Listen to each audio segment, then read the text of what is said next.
विद्युतां समप्रभां मृगपतिस्कन्धस्थितां भीषणां कन्याभिः करवालखेटबिलसध्वस्ताभिरासेवितां प्रगताशिखेटविशिखाश्चापं गुणं तर्जनीं बिभ्राणमनलात्मिकां शशिधरां दुर्गां त्रिनेत्रां भजे।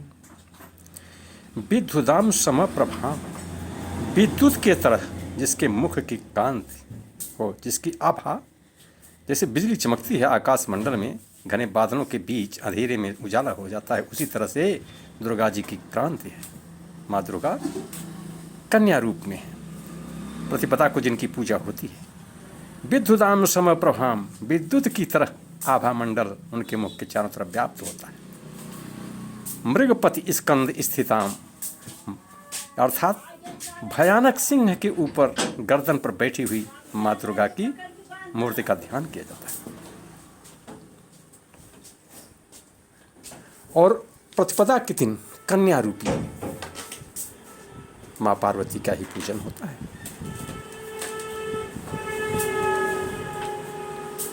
करवाल खेट बिलसध्वस्ताभिरा सेविता, अनेक प्रकार के आयुध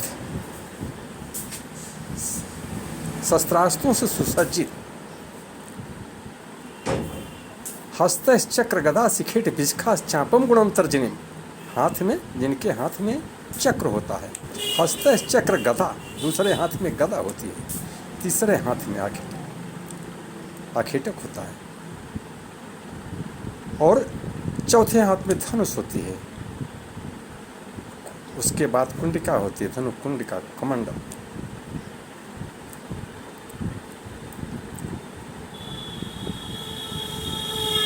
ऐसे चार भुजा वाली माँ दुर्गा का आवाहन करके कलश स्थापन विधिपूर्वक करते हुए पूजन करना मनुष्यों को अभीष्ट फल प्रदान करता है। एक बार फिर से सुनो। प्रथमम शैलपुत्री च, पहले दिन शैलपुत्री की पूजा होती है। शैलपुत्री हिमालय, पौराणिक किंवदंती, पौराणिक कथा है। पराशर ऋषि जी कहते हैं कि हिमालय के शैल पर एक अद्भुत कन्या देखी गई।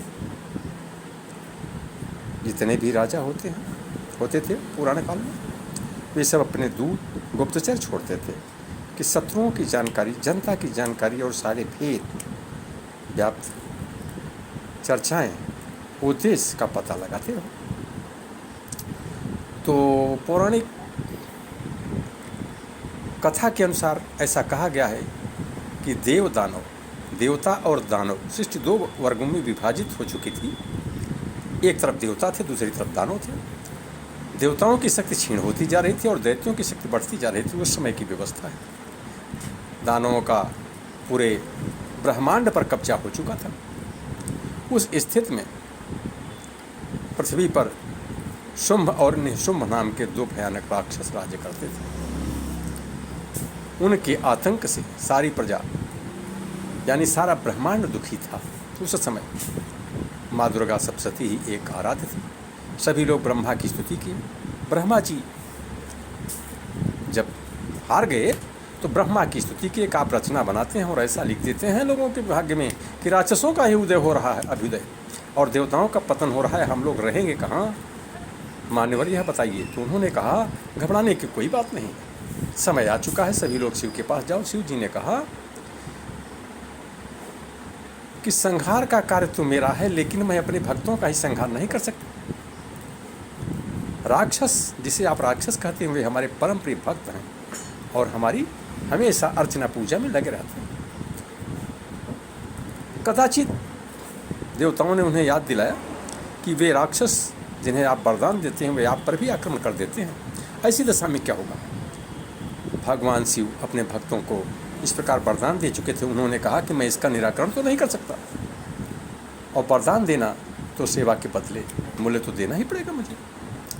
इस समय आप देवता गणों का कल्याण माँ पार्वती ही कर सकती हैं, इसलिए उनकी शरण में जाओ। जब लोग उनकी शरण में गए, उन्होंने कहा ठीक है, अगर इतना बड़ा आतंक देवताओं के ऊपर है, अत्याचार है, और तुम लोग मेरी सेवा में आए हो, वह भी शिव की अनुमति, मेरे पति परम ब्रह्म की अनुमति से। तो मैं स्वयं जो कार्य वो नहीं कर सकते, उन्होंने इतना कुछ दे दिया है और मुझे वह शक्ति प्रदान किया है कि मैं करूं, तो मैं स्वयं एक नारी रूप में, एक कन्या के रूप में, नारी की उत्पत्ति जैसे होती है उसी तरह से हिमालय पर अवतरित होगा, आप लोगों के कल्याणार्थ युद्ध करूँ। तो माँ पार्वती हिमांचल राजा के यहाँ पैदा हुई और हिमालय पर्वत पर जाकर के विराजमान हो गई। एक शिला पर बैठ गई, 16 श्रृंगार करके बैठी हुई माँ पार्वती को सर्वप्रथम जब शुंभ और निशुंभ के राक्षस गणों ने देखा तो जाकर के उनका वर्णन किया। वर्णन करते हुए कहते हैं कि हे दैतराज, इस समय आपके पास ऐरावत नामक हाथी जो समुद्र मंथन से मिला वह है, और विश्वेश्वरा नामक घोड़ा भी जो आपने ले लिया था भाग, प्रथम भाग पहले राक्षसों को लेना था तो आपने मांग लिया था, और दूसरे नंबर पर जो हाथी राजा इंद्र को मिली थी वो तो आपके पास है ही, ऐरावत नाम का घोड़ा भी। संसार की सारी मणियाँ, सारे सुंदर वस्तुओं पर आपका अधिकार है और आपके माल की शोभा बढ़ाती है। संसार में कोई ऐसा रत्न नहीं जो देवताओं के पास हो, सारे रत्न आपके पास है, लेकिन स्त्री रत्न वसुंधरा पर एक स्त्री रत्न हमने देखा है हिमालय पर, तो आप उस स्त्री रत्न का वर्णन करें।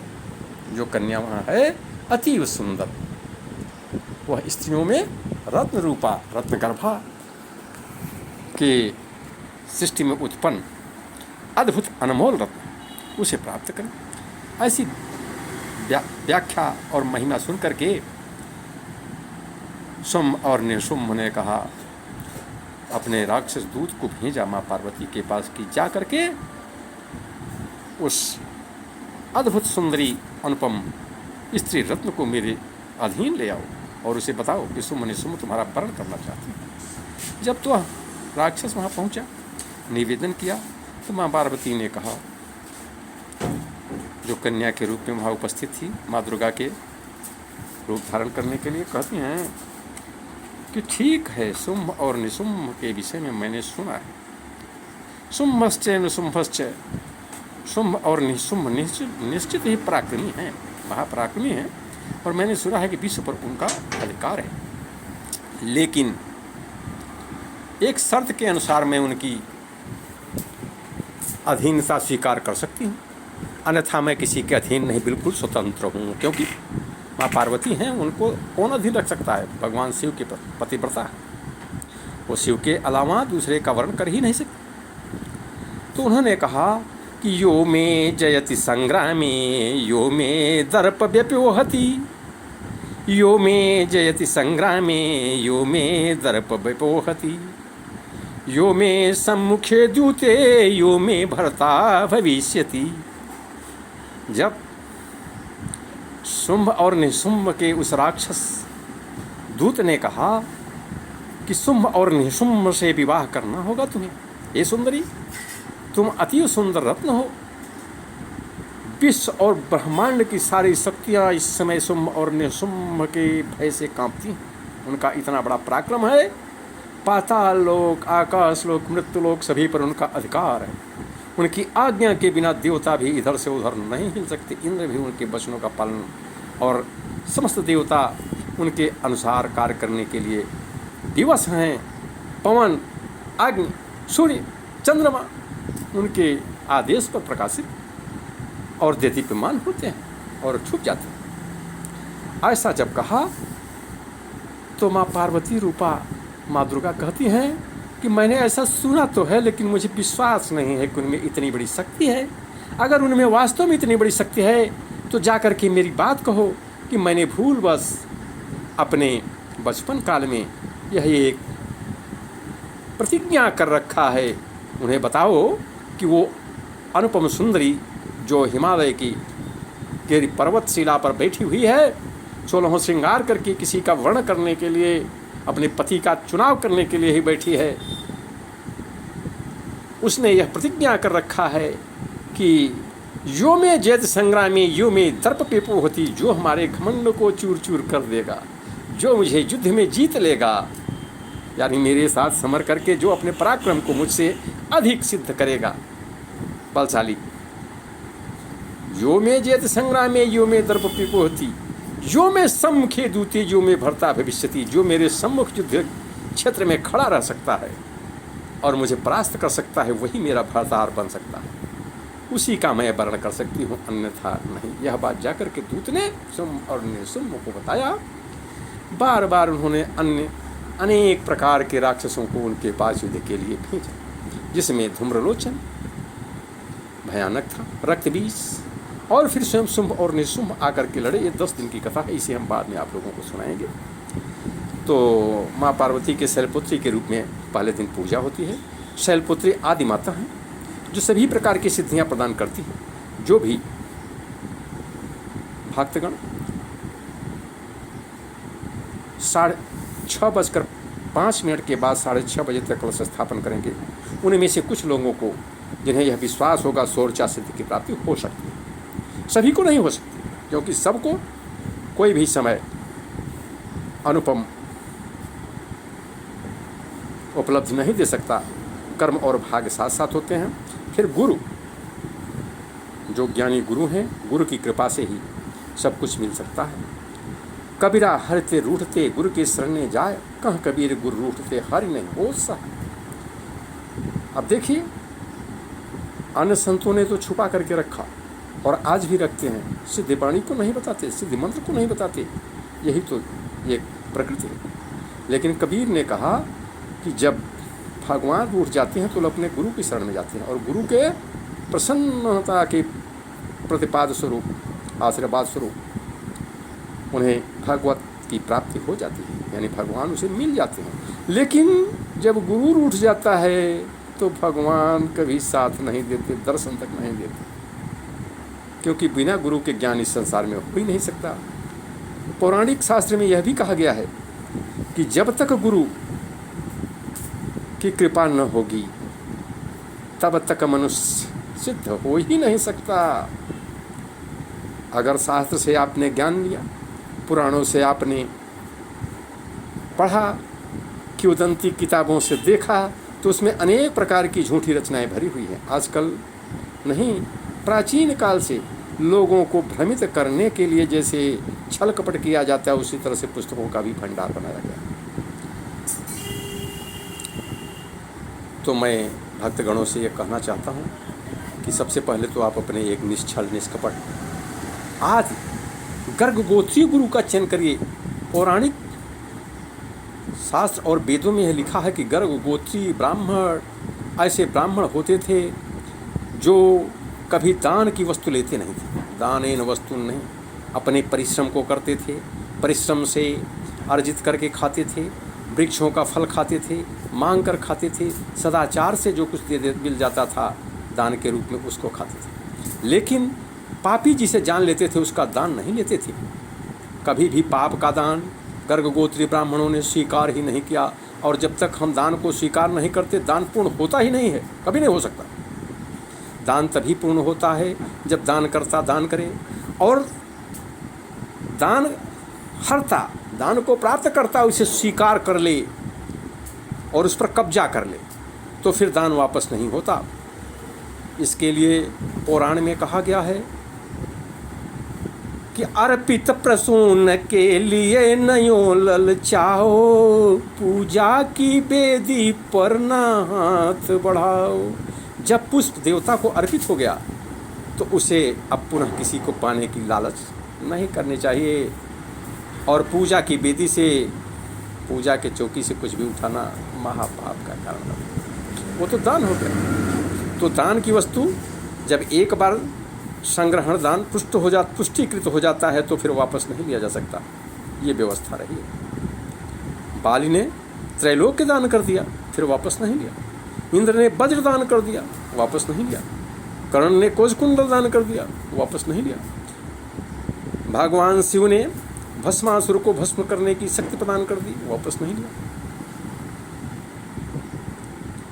महिषासुर को शक्ति प्रदान की, अनेक राक्षसों को शक्तियाँ प्रदान की, देवताओं को शक्तियाँ प्रदान की, अर्जुन को पशुपत नामक अस्त्र दिया, कर्ण को वस्त्र दिया, वो सब वापस उन्होंने लिया नहीं, जहाँ तक कर्म के अनुसार उन्हें प्रसन्न होकर के जो कुछ भी दिया, प्रसन्नतापूर्वक जितने समय के लिए दिया उतने समय वो शक्तियाँ उनके साथ रही हैं।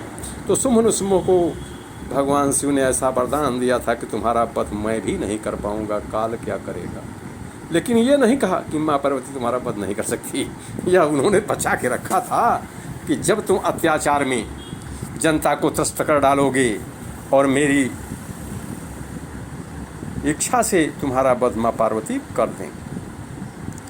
तो ऐसी दशा में पार्वती जी ने शुंभ और निशुंभ का वध करके और देवताओं के राज्य को वापस किया है। तो ऐसे जो नवरात्र में जो भी भक्त सोरचा सिद्धि प्राप्त करना चाहते हैं, 6, 5 से 7 बजे के पहले कलश का स्थापन करेंगे, उन्हें सोरचा सिद्धि प्राप्त होगी। लेकिन गुरु का वाक्य तभी फलीभूत होगा जब आप अपने गुरु के खाते में 101 रुपये का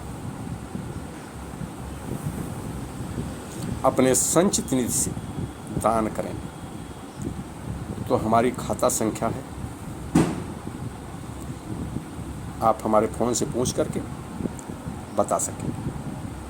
तो हम आपको अपना खाता नंबर बताएंगे, आप उसमें किसी प्रकार से भी पेमेंट भेज सकते हैं और गुरु के आशीर्वाद से आपको सोरचा सिद्धि प्राप्त होगी। सोरचा सिद्धि से जिसे प्राप्त हो जाती है उसे संसार में किसी और चीज़ों की आवश्यकता नहीं होती। वर्ष भर आपका सारा परिवार निष्कंटक रहेगा और विश्व में आपकी बराबरी करने वाला कोई नहीं मिलेगा। जो आप चाहेंगे वही होगा। इसके पहले आपको अपने मन में गुरु मानना पड़ेगा और मेरे चित्र का अपने ध्यान करके फिर भगवान माँ जगदम्बा की पूजा करनी होगी। ऐसा करने वाले को निश्चय ही अभीष्ट सिद्धियाँ प्राप्त होंगी इस वर्ष। तो आज हम वीडियो को विराम देते हैं, अगली बार फिर मिलेंगे। विश्वरूप स्वामी नारायण चैनल है हमारा, आप इस समय देख रहे हैं। और जिसको किसी प्रकार की शंका हो वह 96 19 92 34 19 अर्थात 9619923419 फ़ोन मिला करके बात कर सकता है।